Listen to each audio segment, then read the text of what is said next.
aspectos processuais também, né, teóricos, mas aí a gente tem a situação, então é uma ação proposta na seção de família e menores, né, isso é bem importante saber, isso está previsto no artigo 122 da Lei de Organização do Sistema Judiciário, que é uma lei geralzona que traz as competências, né, dos tribunais portugueses. Uma observação importante, o mesmo tribunal ele é competente para a providência cautelar que o artigo 409, número 1, traz, né, o que é isso? Eventualmente, alguma situação de arrolamento de bens, tá? Então, você quer se divorciar, né, o seu cliente quer se divorciar, e ele percebe que o cônjuge está tentando se desfazer de patrimônio, há a possibilidade, né, através de uma providência cautelar, pedir o arrolamento de bens, ou seja, listar tudo que pertence ao casal, para evitar que no divórcio ele fale que tal coisa não pertencia. E, nesse caso, o tribunal competente também é a seção de famílias e menores, tá?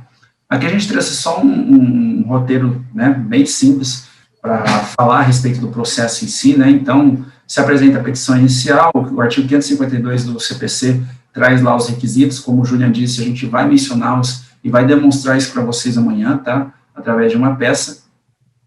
O tribunal, então, né, a partir do momento que recepciona essa petição, ele informa sobre a mediação familiar. Se a petição está em condições, o juiz designa a tentativa de conciliação. Se não consegue conciliar, mas obtém acordo sobre o divórcio, o juiz segue o rito do divórcio por mútuo consentimento, né, ou seja, vai resolver essas questões adjacentes, mas ao final vai decretar o divórcio. Sem acordo, o juiz busca a conciliação sobre a morada de família, alimentos e responsabilidade parental.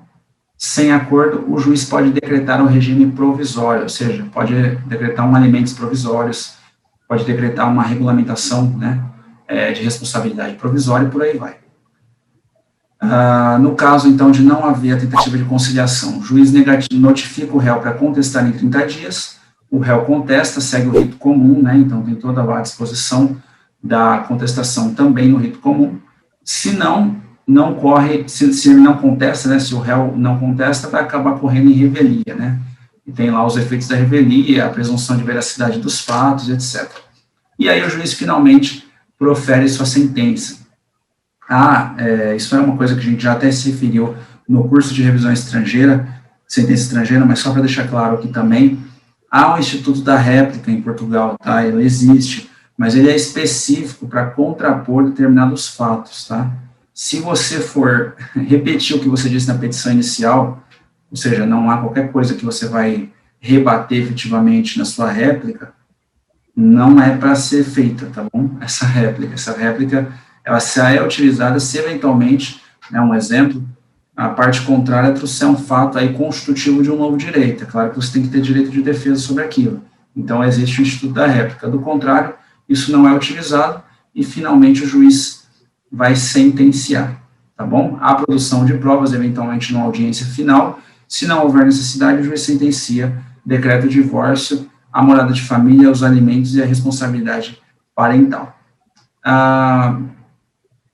A sentença que decreta o divórcio ou a separação de pessoas e bens por mútuo consentimento pode homologar o acordo de partilha de patrimônio conjugal. Vejam, se há um acordo já para o divórcio, é claro que há um acordo para a partilha de patrimônio. Então, fica muito mais simples, né, já delimitam essa questão no próprio processo e é feita a partilha. Aqui a gente traz uma jurisprudência, né, sobre a questão. Então, provando-se que a autora de processo de divórcio litigioso de nacionalidade portuguesa é imigrante e reside na Suíça por motivos laborais, antes residia em Vila Nova de Foscoa, onde ainda tem casa para morar. Para esta localidade vem quando pode.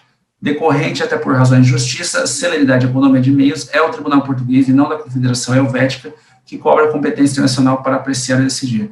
Ou seja, em Portugal, diferente do Brasil, a competência para os processos é a residência do autor, né? E no Brasil a gente estaria falando sobre a situação do bem do casal, do último domicílio do casal, quando não houver filhos, né? Ou da situação dos filhos quando existirem. Em Portugal, a regra geral é a residência do autor, tá bom? Nesse caso, a autora, ela tinha residência tanto na Suíça, uma residência profissional, quanto em Portugal, um lugar que ela ia com uma certa periodicidade. Existia uma situação, então, de residências alternadas, né? Ou cumulativas, como preferirem. Nesse caso, o tribunal, né, a relação de Coimbra, entendeu perfeitamente possível se proceder à questão no tribunal português, né? Então, não há problema, eventualmente, se a pessoa está fora de Portugal, mas possui uma residência em Portugal, é plenamente possível se proceder esse processo dentro do Estado português.